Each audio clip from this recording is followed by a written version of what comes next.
এটা সহজ কথা নয়। 230টা আসনে লড়াই করছে এসোসিয়েশন কমিউনিস্ট। আরে 230টা আসনে প্রার্থী দিতে গেলেও যত টাকা দরকার, সে টাকা কে দিচ্ছে?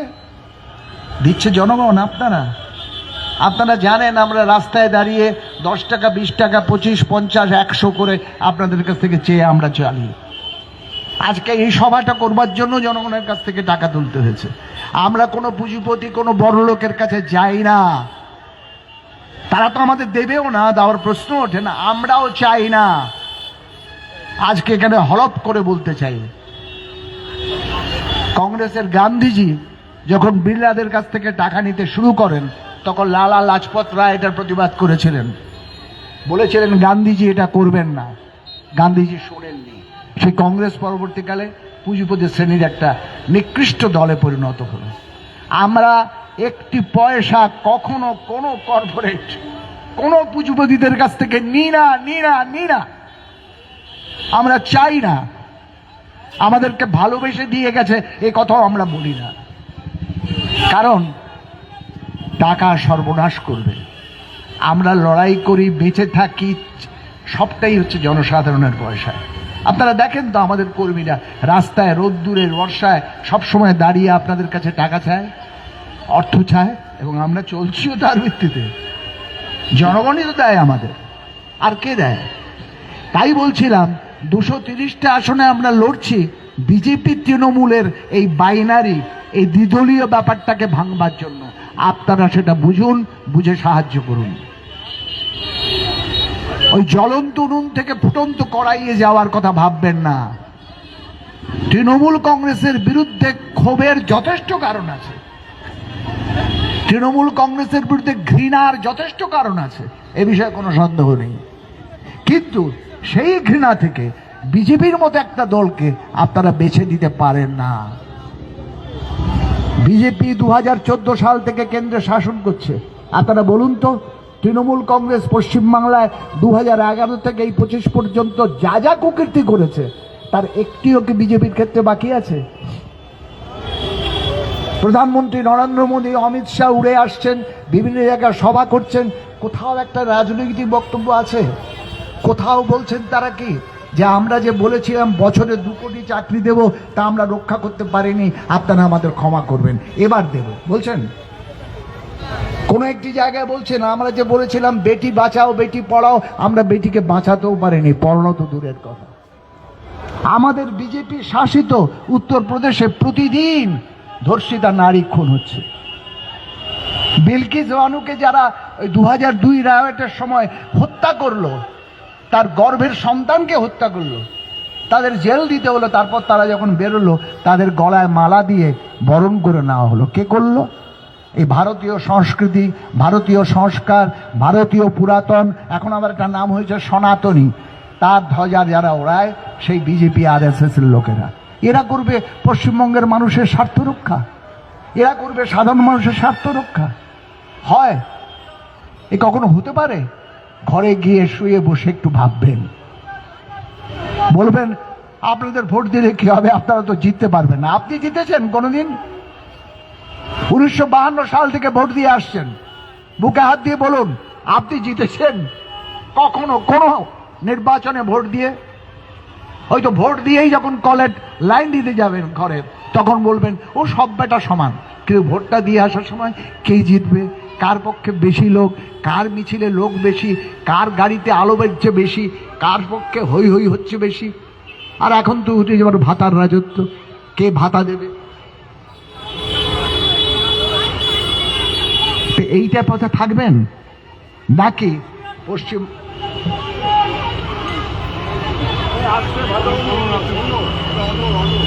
পশ্চিমবাংলার যে পুরনো ঐতিহ্য, এই ব্যারাকপুর শিল্পাঞ্চল, আমি বড়নগরে থাকি, এটা অঞ্চল ছিল বামপন্থীদের সেই পুরনো জমানার দিন। আমরা যখন ছোট, কৈশোর, যৌবন, কৈশোর, তখন আমরা জন্মেছি বামপন্থী হয়ে। 30 বছর 47 থেকে 67 পর্যন্ত পশ্চিমবাংলায় কংগ্রেস রাজত্ব করেছে। কংগ্রেস বিধানসভা ভালো করে থেকেছে, সরকার করেছে, কিন্তু ঘরে ঘরে আমরা আমরা ঘরে ঘরে বামপন্থী হয়ে জন্মেছি, বামপন্থা কি কি বলে এ বুঝিনি। আমাদের রাস্তা দিয়ে যেতেন যারা ওই পাজামা আর পাঞ্জাবি পরা দাদারা, কাঁধে একটা ব্যাগ, তাদের দিকে তাকিয়ে থেকেছি, তাদের শ্রদ্ধা করেছি। তারা সর্বকিছু ছেড়ে রাজনীতি করতে নেমেছেন, তাদের দেখে আমরা অনুপ্রাণিত হয়েছি। কেউ আমাদের শেখায়নি, কেউ আমাদের বলেনি যে তুমি এই দলটা করো। আমার বাবা সাধারণ মানুষ ছিলেন, বামপন্থী মনোভাবাপন্ন ছিলেন। আমি যখন জিজ্ঞেস করতাম, শালকিয়াতে থাকতাম আমরা, হাওড়া লোকসভা কেন্দ্রে উনি ভোট দিয়ে আসতেন বামপন্থীদের। আমি জিজ্ঞেস করতাম, হ্যাঁ তুমি আবারও ওদেরকে ভোট দিলে, ওটা তো হারবে। সমর মুখার্জি দাঁড়াতেন সম্ভবত, বলে ওরে বোকা, আমি কি জেতার জন্য ভোট দিই? আমি ভোট দিই আদর্শের জন্য, নীতির জন্য। আর সেই সিপিএম এর নেতারা বিভিন্ন সভায় গিয়ে, জ্যোতিবাবু ইনক্লুডেড, এইখানে জানার কোন দল দাঁড়িয়েছে? এসইউসি। ও তো নামই বিধানসভায় দাঁড়িয়ে বলছেন দেবপ্রসাদ সরকারকে, বুদ্ধদেব বাবু আপনি যেন কোথাকার এমএলএ। এই যে উদ্ধত্ত, এই উদ্ধত্ত কোত্থেকে আসলো? শক্তির মদমত্ততা, ধ্বংস হয়ে গেল কোথায়? আজ তো ভারত পশ্চিমবঙ্গে যারা 34 বছর রাজত্ব করেছে, 34 বছর শেষে যখন তাদের চলে যেতে হলো, তখন মানুষের মধ্যে তো তাদের কথাই ফিরে আসার কথা। তারা তো তৃণমূল কংগ্রেসের অপশাসনের বিরুদ্ধে তাদেরকেই বেছে নেওয়ার কথা। কেন তারা তাদেরকে বেছে না বিজেপির পেছনে যাচ্ছে, কি অন্য কোনো দলের পেছনে যাচ্ছে? কেন? 34 বছরে আপনার বামপন্থাকে কলঙ্কিত করেছেন, কলুষিত করেছেন। আজকে তার খেসারত দিতে হচ্ছে পশ্চিমবাংলার মানুষকে। বামপন্থাই তো মুক্তির পথ, এ বিষয়ে তো কোনো সন্দেহ নেই, কিন্তু সঠিক বামপন্থা, আদর্শবাদী বামপন্থা, যে বামপন্থা শোষিত মেহনতি মানুষের স্বার্থ নিয়ে লড়াই করে, প্রাণ দেয়, রক্ত ঝরায়। দুটো ভোটের জন্য ওই আইএসএফ, ওই কি হুমায়ুন কবির, ওই অমুক তমুক তাদের পেছনে গিয়ে লাইন দেয় না। সে কোথায়? সেই বামপন্থা আজকে পশ্চিমবাংলার মাটিতে তুলে ধরছে, বলিষ্ঠভাবে এগিয়ে নিয়ে যাচ্ছে। তরুণ তরুণীরা দরকার পড়লে পুলিশের সঙ্গে লড়াই করে রক্ত দিচ্ছে, দাবি ছিনিয়ে আনছে এসইউসিআই এর নেতৃত্বে। তাই বিমানবাবুরা আমাদের সঙ্গে ঐক্যের কথা বলেছিলেন, আমরা বলেছি না, হয় না। 2001 সালেও তখন অনিল বিশ্বাস রাজ্য সম্পাদক, আমাদের দলের সঙ্গে কথা হয়েছিল, আমাদের নেতারা গিয়েছিলেন, তারা তখন বলেছিলেন একসঙ্গে হওয়া যায় না। বলেন না, যায় না, কারণ আপনারা সরকারটা চালাচ্ছেন যে কোনো একটা বুর্জোয়া দলের মতো। আগে সরকারটাকে আপনারা একটা বামপন্থী দলের মতো চালান, আমরা তাহলে সে কথা বিবেচনা করব। আমরাও গিয়ে বলে এসছি বিমান বসে, কি করে হবে? কোথায় বামপন্থা আপনাদের মধ্যে? বামপন্থা তো একটা আদর্শ, বামপন্থা তো একটা মতবাদ, বামপন্থা তো দুটো পয়সার জন্য রাজনীতি করা নয়। ফিরিয়ে আনুন, আমরা আছি। কিন্তু তারা নেই বলে আমরা ছেড়ে দিইনি। কিন্তু আপনারা তো দেখেন পশ্চিমবাংলায় জনগণের, আমি পশ্চিমবাংলার কথা বলছি, আজকে সারা ভারতবর্ষে এই যে নয়ডাতে যে শ্রমিকদের উপর যা চলছে, আপনারা যারা কাগজ পড়েন জানেন, সেই কাণ্ড করে আমাদের উত্তরপ্রদেশের সেক্রেটারি বিজয় পাল সিং তাকে গৃহবন্দী করে রেখেছে। আজকে ছবি এসছে, সেখানেও আমরা লড়ছি। কেরালায় আমরা লড়ছি, মহারাষ্ট্রে আমরা লড়ছি, বিহারে আমরা লড়ছি, ওড়িশায় লড়ছি। ওড়িশায় পস্কর জমি দখলের বিরুদ্ধে লড়াই করতে গিয়ে আমাদের কৃষক নেতাদের জেলবন্দি করে রাখলো। শুধু পশ্চিমবঙ্গে লড়াই করছে তা নয়, এসোসিয়াল কমিউনিস্ট পার্টিটা আজকে শুধু পশ্চিমবঙ্গের এইটুকু পার্টি নয়, শুধুমাত্র আদর্শের জোরে। আমাদের হয়ে বলবার মিডিয়ার বা অন্য কারু টাকা পয়সা কিচ্ছু নেই। সুভাষচন্দ্র বোস বলেছিলেন, আদর্শ নিয়ে চলে যে মানুষ, সে যদি মারাও যায় আদর্শকে মারতে পারে না। শিবদাস ঘোষ ঠিক তাই বলেছিলেন। আমি লড়াই করে করতে করতে করতে করতে মরে যেতে পারি, আমি যে মরে যাচ্ছি ফুটপাতে না খেয়ে, সেটা দেখবার বা সেটা বলবার জন্য হয়তো কোনো লোক থাকবে না, কিন্তু তার জন্য আমি ঘাবড়াই না। যদি আদর্শটা আমার সত্য হয়, তাহলে একদিন মানুষ তার মূল্য দেবেই। আজকে দিচ্ছে। আজকে গোটা ভারতবর্ষের 25টা প্রদেশে আমরা গেছি কিসের জোরে? আদর্শের জোরে। আজকে মানুষ তাকিয়ে থাকে, কোনো একটা কিছু অন্যায় হলে এসইউসিআই তার বিরুদ্ধে লড়বে, শুধু কি তাই? বামপন্থী রাজনীতিকদের মধ্যে যে বিনয়, যে শিষ্টাচার, যে রুচি, যে সংস্কৃতি, যে নৈতিকতা থাকার কথা, আপনি এই সুচিআই কর্মীদের মধ্যে সেটা পাবেন। আমাদের নেতারা বলতেন বারবার, মানুষ দাপট চায় না, মানুষ চোখরাঙানি চায় না, মানুষ বিনয় চায়, মানুষ নম্রতা চায়, মানুষ নৈতিকতা চায়। এই পার্টির কর্মীরা তাই দেয়। আপনারা কে চান? শান্তি চান, বিনয় চান, নৈতিকতা চান? একটা রাজনৈতিক কর্মী আপনার সামনে আসলে আপনাকে শ্রদ্ধা রাখবে, আপনিও তাকে দেখে সম্মান করবেন। এটা কিসের ভিত্তিতে হয়? সেই জন্য বামপন্থী রাজনীতির সঙ্গে চরিত্র গঠনটা একটা অত্যন্ত গুরুত্বপূর্ণ। আমরা শিখেছি যারাই আদর্শ নিয়ে যাব, আমরা যদি আর বাহন হই, বাহনটা যদি উন্নত না হয়, তাহলে উন্নত জিনিস নিয়ে যাব কি করে? ঠিক যেভাবে উন্নত চিন্তার জন্য উন্নত ভাষা দরকার, একইভাবে উন্নত রাজনীতি নিয়ে যেতে গেলে উন্নত চরিত্রের কর্মী দরকার। তাই আমাদের দলের ভেতরে একটা লড়াই চলে কর্মীদের উন্নত হিসেবে তৈরি করার। এটা আর কোনো দলে পাবেন? আর কোনো দল বলতে দক্ষিণপন্থী তৃণমূল, বিজেপিতে প্রশ্ন উঠেই না। তারা তো বিপ্লব করার জন্য, সমাজ বদলের জন্য আসেনি, তারা নিজেদের অবস্থা বদলের জন্য এসছে। তাদের একতলার ঘর থাকলে সেটাকে কি করে দুতলা বানাবে, তাদের ব্যাংকে কয়েক লক্ষ থাকলে তা কি করে সেটা কয়েক কোটি করবে, এই জন্য তো এসছে। আর আমাদের রাজনীতিটা হচ্ছে ঠিক বিপরীত। সর্বস্ব দাও, সর্বস্ব দিয়ে বিপ্লবের জন্য, জনস্বার্থের জন্য নিজেকে নিবেদন করো। Completely different, completely opposite pole. আপনাদের বেছে নিতে হবে আপনারা কোনটা চান। যারা সর্বস্ব দিয়ে জনসাধারণের জন্য ঘর বাড়ি, ক্যারিয়ার, চাকরি ছেড়ে সারাদিন রোদ জল খেয়ে মানুষের স্বার্থে লড়াই করছে, তাদের চান? নাকি যারা আবির মেখে ডিজে বাজিয়ে হুল্লোড়বাজি করে তাদেরকে চান? এই বিচারটা তো আপনাদের করতে হবে, এবং এই বিচারটা করতেই হবে। নির্বাচন এসছে সেই বিচারের জন্য। আমরা জিতবো কিনা, আমি যে কথাটা বলছিলাম, 52 সাল থেকে ভোট দিয়ে আসছেন, আপনারা জিতেছেন? এই আমার আগের বক্তা সুপ্রিয় পরপর মডেল দিয়ে বলে গেল, এত মডেল এলো ভারতবর্ষে স্বাধীনতার পর থেকে। কোন মডেলে আপনার জীবনের কি বদলালো? কিচ্ছু বদলায়নি, বদলাবেও না।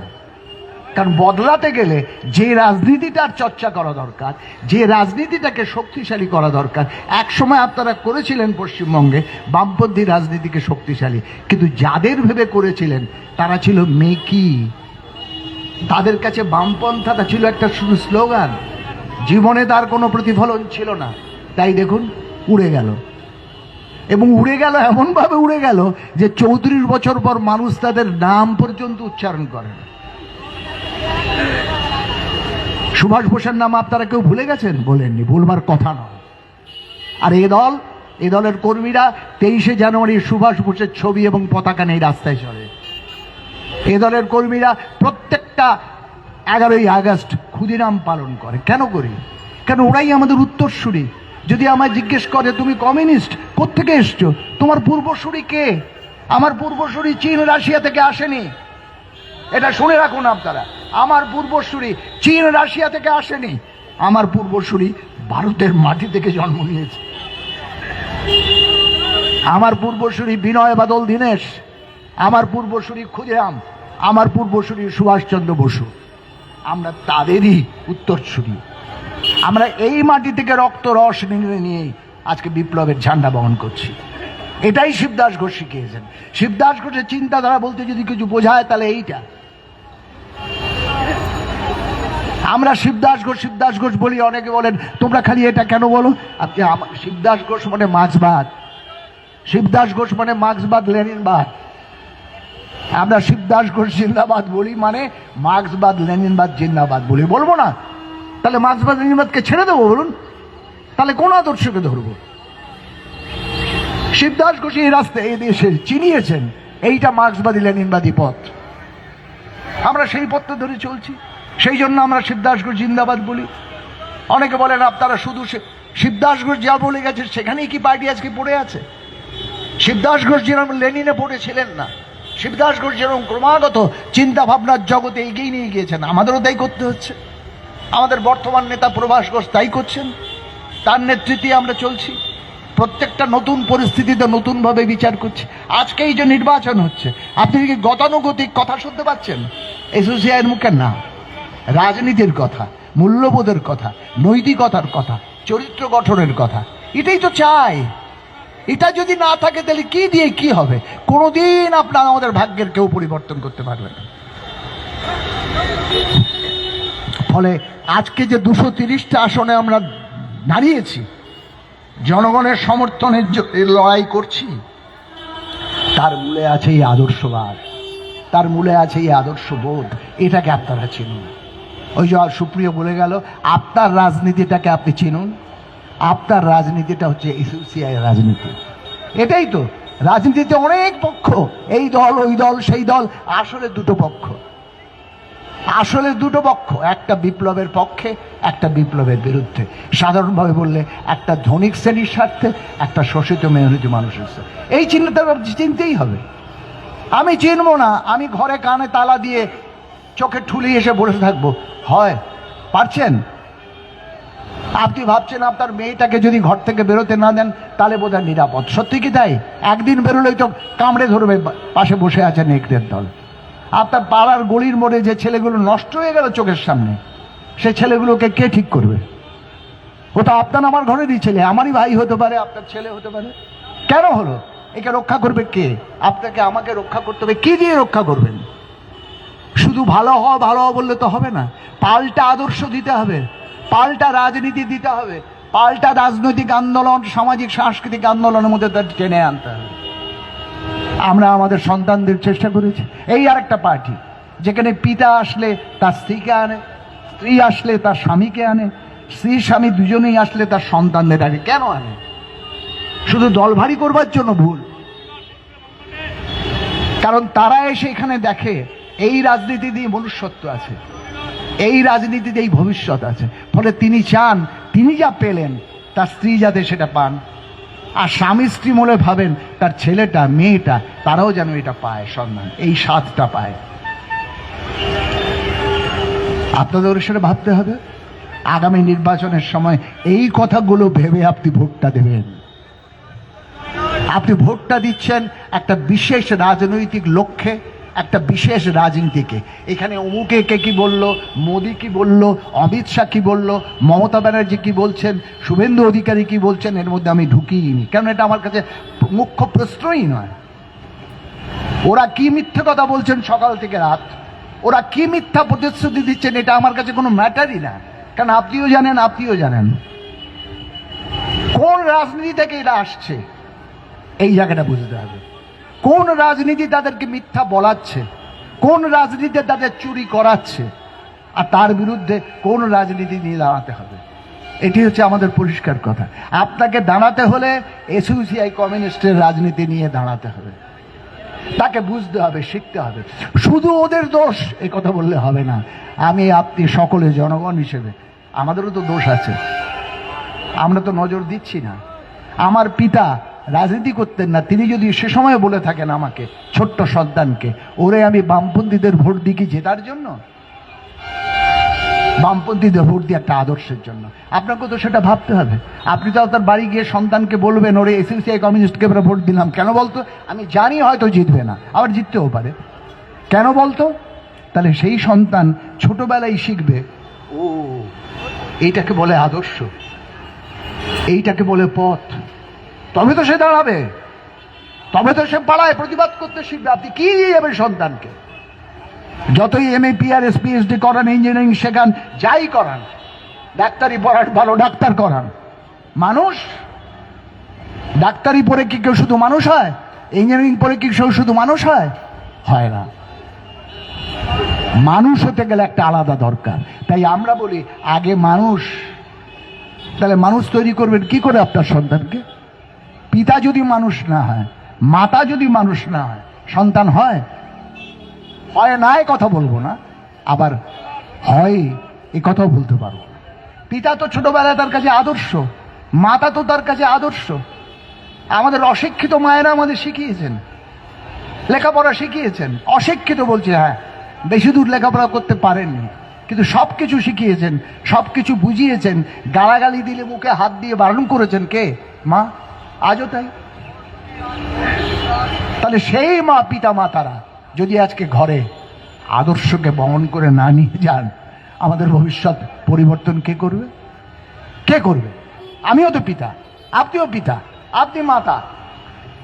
আপনারা বাড়িতে নিয়ে যান, ছেলে মেয়েদের বলুন, ওরে ওই কোন দল ভারী, কাদের বেশি প্রচার, তার পেছনে ছুটিস না। যে দলের সত্য আছে, যে দলে আদর্শ আছে, যে দলের রাজনীতির মধ্যে মূল্যবোধ আছে, সেই দলের পেছনে দাঁড়া। এই করেই তো আমরা ছেলে তরুণী পাচ্ছি, যারা রাস্তায় দেখেন পুলিশের লাঠি খেয়েও লড়াই করে যায়। কিসের জন্য লড়াই করে? শিক্ষা রক্ষা করার জন্য। কিসের জন্য লড়াই করে? নারীর ইজ্জত রক্ষা করবার জন্য। কিসের জন্য লড়াই করে? মূল্যবৃদ্ধি রুখবার জন্য। ওরাও তো কারো সন্তান। আপনার সন্তান মনে করে আপনি তাদের পাশে দাঁড়ান। আজকেও দেখবেন, একটু আগে এইখানে একটি দুটি মেয়ে হ্যান্ডবিল দিচ্ছিল। ওরা কারা? ওরা আমাদের ছাত্র সংগঠন করে। কিসের জন্য করছিল? অনেকে মনে করে এসএসসির জন্য এত খাটে, নিশ্চয়ই বোধহয় পয়সা দেয়। জিজ্ঞেস করুন না কাউকে গিয়ে। আমরা তো বলছি, জিজ্ঞেস করুন কাউকে গিয়ে যে ভাই তুমি সারাদিন ওয়ালিং করছো, সারাদিন কালেকশন করছো, সারাদিন দলের হয়ে প্রচার করছো, পার্টি তোমাকে কত টাকা দেয়? ও হেসে উড়িয়ে দেবে। বলবে পার্টি টাকা দেবে কেন? আমরা তো টাকা তুলে এনে পার্টিকে দিই, পার্টি আলাদা করে টাকা পাবে কোথায়? এই ধরনের একটা রাজনীতিকে যদি আপনারা শক্তিশালী করতে পারেন, তবে যত দ্রুত শক্তিশালী করবেন তত দ্রুত আমাদের ভবিষ্যৎ আলোকময় হবে।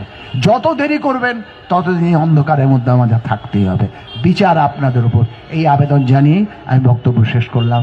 ইনকলাব জিন্দাবাদ, এসোসিয়েট কমিউনিস্ট জিন্দাবাদ।